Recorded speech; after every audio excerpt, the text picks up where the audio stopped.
こんにちは、自分探しイズムです。私はアダルトチルドレンについての電子書籍作家です。現在のところ5冊中2冊でベストセラー1位を獲得しました。興味のある方はそちらも読んでみてください。今日は本当は愛されていないけど、普通に愛されて育ったと思っている気づく前のアダルトチルドレン。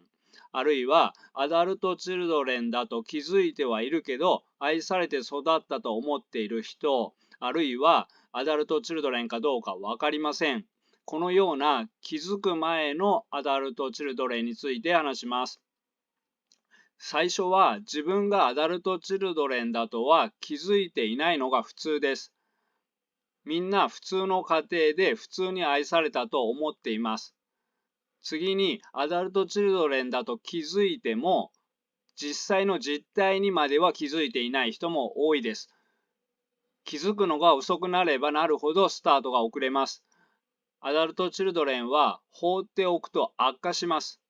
気づくのが遅くなればなるほど人生が大変になりますので、実際自分はどうだったのか考えながら見てください。このチャンネルはアダルトチルドレンの治し方や改善方法や少しでも生きやすくなるための情報などを配信しているアダルトチルドレン専門チャンネルです。字幕の整備もしてありますので、字幕が必要な方は字幕の設定をオンにしてください。まず、愛されていないのになぜ愛されて育ったと思っているのかということですが、小さい子供は親に依存しないと生きられません。つまり親に見捨てられたら死ぬということです。こうなれば親に嫌われるわけにはいきません。これが前提です。子供の頃を振り返るときはいつもこの前提を頭に入れておいてください。世の中には子供を愛せる親と子供を愛せない親がいます。子供を愛せる親は子供に生意気なことを言われても耐えられます。子供に逆上することはありません。このような親であれば子供は安心していられます。自分の感じているように感じられます。一方、子供を愛せない親は心が未成熟ですので、子供のわがままに一切耐えられません。子供が生意気なことを言えば、親に向かってなんてこと言うのと激怒します。先ほどの前提を思い出すと、親に嫌われたら死ぬということですから、このような親だと子供は感じているように感じられません。つまり親がおかしいと感じることは親に嫌われる可能性があって危険なんです。こうなると子供は生き延びるために自分の感じ方を偽ります。これが生きづらさの始まりです。こうして自分を偽ったことにより心が正常に働かなかったり成長を阻害しています。このような心理メカニズムでアダルトチルドレンは心がおかしくなっているのに普通の家庭で普通に愛されて育ったと思っているのです。もちろん勉強したり心が成長して途中で気づく人もいますが、まだ気づいていない人もいると思います。現実を現実通りに見れないと心はどんどんおかしくなります。そこで生きやすくなるために心を成長させるために現実通りに認識しようというのがこのチャンネルの趣旨です。例えば仕事で望んだ成果が出せなかったとします。ここでアダルトチルドレンにありがちな思考は俺は誰よりも劣っているです。このようにアダルトチルドレンは極端にマイナス思考です。だから俺は誰よりも優れているという思考に変えようというのが目的ではありません。これは両方とも現実とは違います。現実は誰よりも劣っているでもないし、誰よりも優れているでもありません。現実は優れているところもあれば、劣っているところもあります。優れている部分もあるのだから、自分の全部を否定しない。そして、劣っている部分があるなら、劣っている部分を見て見ぬふりをするのではなく、現実は認めて、劣っている部分を育てていきましょうという趣旨です。興味のある方はチャンネル登録をお願いします。話を戻すと、アダルトチルドレンなのに普通に愛されて育ったと思っている理由は、このような依存心から現実を見ないようにするという側面があります。それだけではなくて、人は知識ゼロで生まれてきて、何も知らないまま子供時代を生きているのです。何が正常で何が異常なのかも分かりません。1年ごとに親が変わるシステムだったら、あの親は異常だったと分かるでしょうが、親が変わらないシステムなので、子供は自分の親しか知らないのです。これはデータ不足で親の異常に気づけません。余談ですが、1年ごとに親が変わるシステムだったとしたら、それはそれで愛着を形成する親が頻繁に変わってしまうので問題が出ます。一番良かったのは、他の動物のように親がいなくても生きていけるシステムだったら、親にここまで依存する必要がないので、本性で生きられたのです。でも現実は親に依存しないと生きられないし、他の親と比べられません。この他の親と比べられないということは、毒親にとっては都合がいいのです。そこで心が未成熟な親や毒親は、私が未熟なのであなたに迷惑をかけてごめんなさいとは言いません。私はこんなにあなたを愛している。あなたのために言ってるの。あなたさえ幸せならそれでいいの。と言います。子供は他の親を知らないので、そして誰でも自分は愛されていると思いたいので、親の自己防衛を信じます。親の自己防衛を信じるということは、私はこんなにいい親なのにあなたは困った子ね、というメッセージを信じるということです。そこで子供は何でもかんでも自分のせいだ、自分が悪いからだと解釈する人になります。また、心が未成熟な親にとっては何かを与えることは大変です。愛のない人が何かを与えるということは苦労して与えているのです。子育ては愛のある親にとっては大変でも楽しいことですが、心が未成熟の人の子育ては大変で苦しいことです。そこで子供がもし親にあなたはおかしいとでも言おうものなら、こんなにしてあげたのに何言ってるのと怒ります。だから多くのアダルトチルドレンは、特に気づいていないうちは、親の幼児性には目もくれずに、全部自分が悪いんだと捉えます。だからどんどん病んでいきます。アダルトチルドレンを克服するには、どこかで親の幼児性や未熟性や異常性に気づかないといけません。それもできるだけ早い方がいいです。遅くなればなるほど心は悪化していきます。心の面を除けば、本来は成人したら一人で生きていけます。でも心の面を入れると、アダルトチルドレンは心が成長していないなどで、まだ親へのどっぷり依存が必要な人が多いです。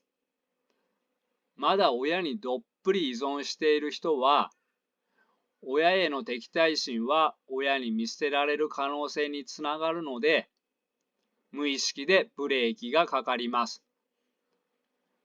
こうなると、成人していても、親への憎しみを抑圧していたり、機能不全家族の問題を見て見ぬふりしていたりします。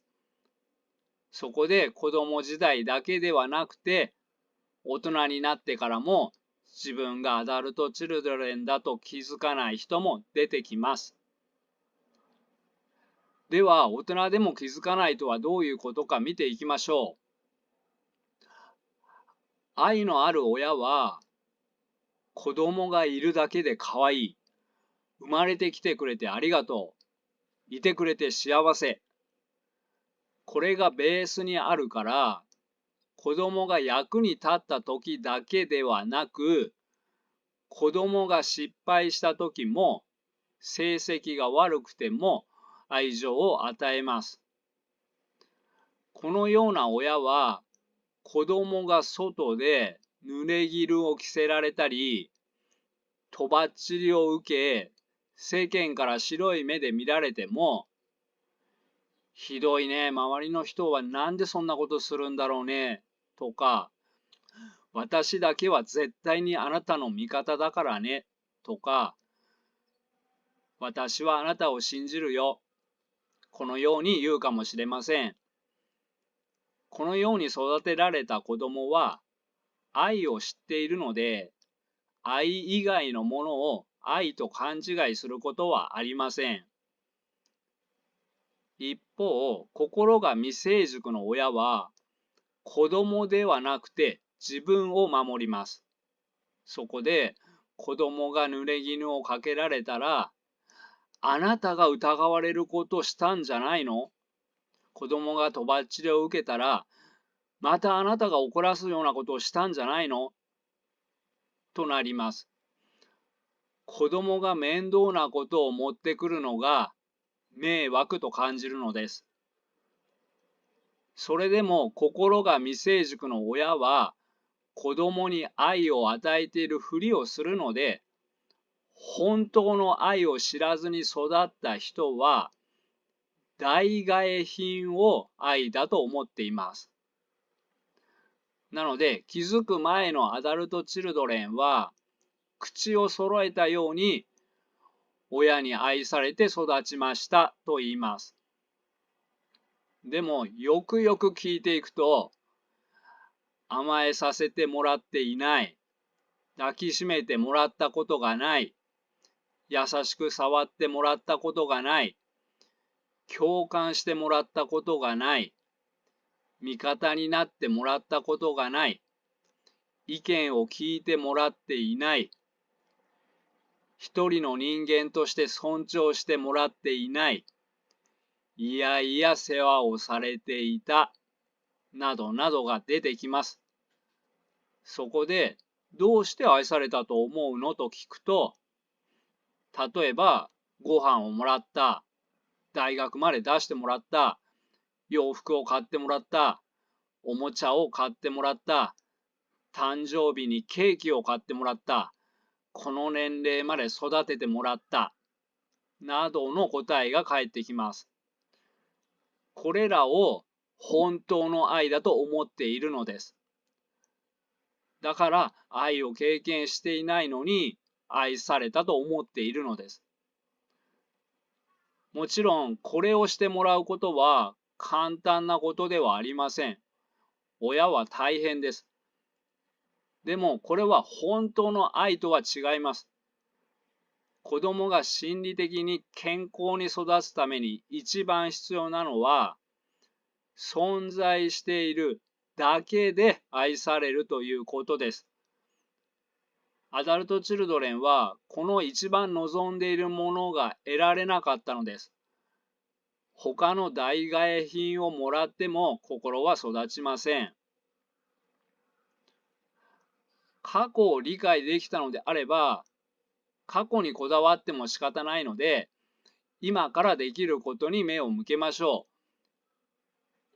今からできることは、現実を否認しないということです。現実を現実通りに認識して、少しずつ欠けている心を成長させていくということです。現実を否認していると、いつまで経っても心は成長しません。愛されていないのなら、私は愛されていないと心からきちんと認めることで、やるべきことが見えてくるし、自己蔑視が薄まります。なので、今死ぬほど生きづらい、生きている意味がわからない、子供の頃から楽しいと感じたことは一度もない、いつも抑うつ的な気分なのであれば、本当に愛されて育ったのか、もう一度点検し直してください。何をしてもらって何をしてもらっていないのか、整理をしてみてください。愛のある親と冷たい親の両極端しかいないのではなくて、愛のない親でもくれるものはあります。完全に冷たい人はほとんどいません。冷たい人でも優しい時があります。9冷たい、1優しい。これは冷たい人ですが、愛されずに育った人は、これが優しい人なのか冷たい人なのかわからないんです。これを優しい人や普通の人だと思っていたら心は壊れていきます。いや、これを優しい人や普通の人だと思っているのが気づく前のアダルト・チルドレンです。そして、アダルト・チルドレンは優しいのです。優しいことは人間としては素晴らしいのですが、アダルト・チルドレンからの克服という側面ではマイナスに働くことがあります。例えば、こういう人がいます。父親がアルコール依存症で、母親が抑うつ状態だったので、母親も大変だったのです。あるいは、父親がギャンブル依存症で、母親はその借金があったので大変だったのです。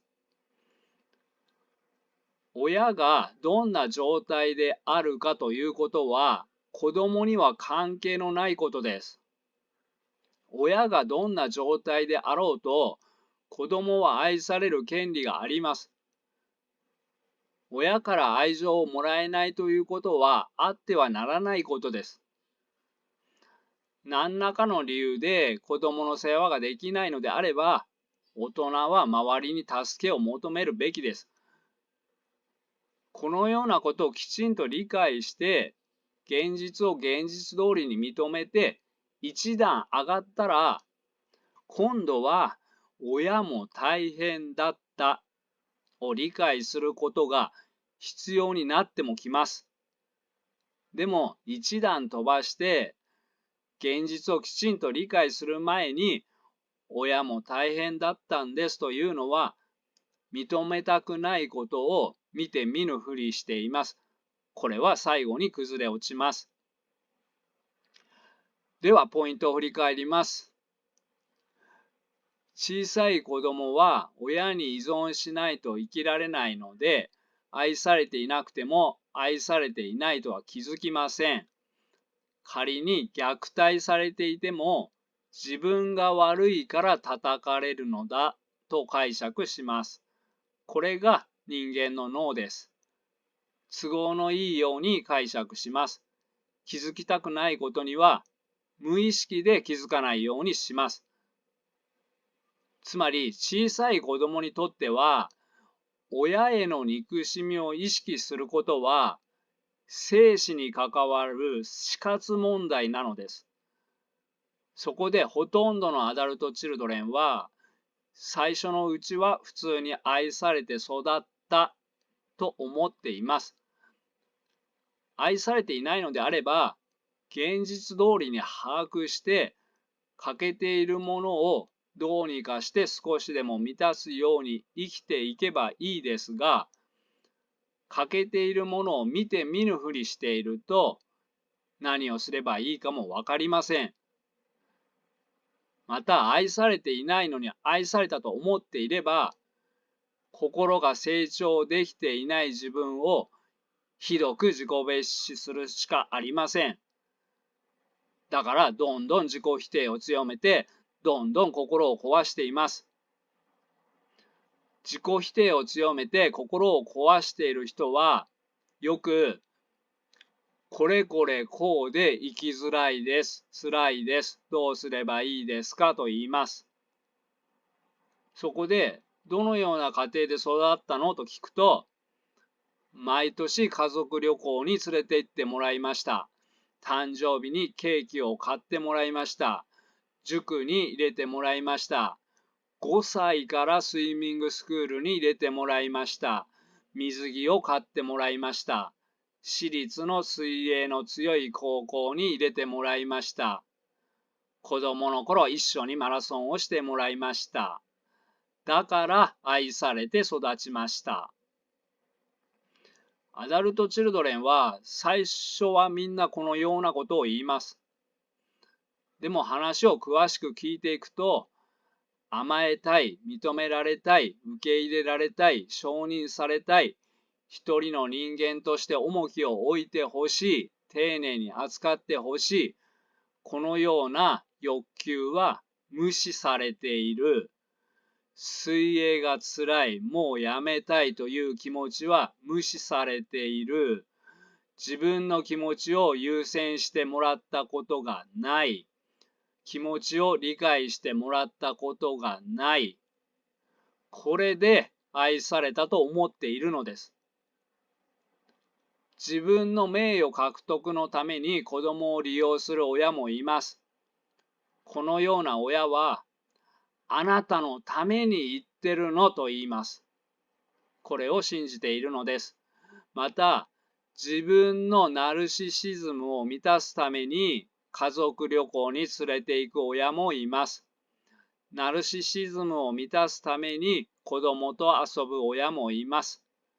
要するに、自分はいい親だと自己陶酔したい親もいます。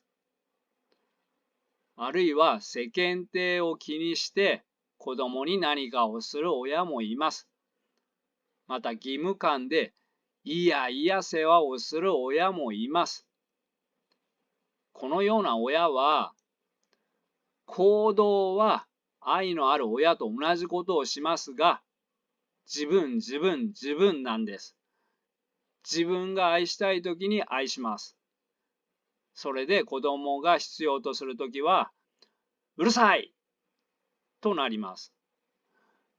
子供の気持ちは一切無視です。無視というより、子供の気持ちを理解する能力のない人です。子供が求めたときに愛で応答してもらえるというのが心の成長に必要なことです。求めていないときに押し付けられるのは愛ではありません。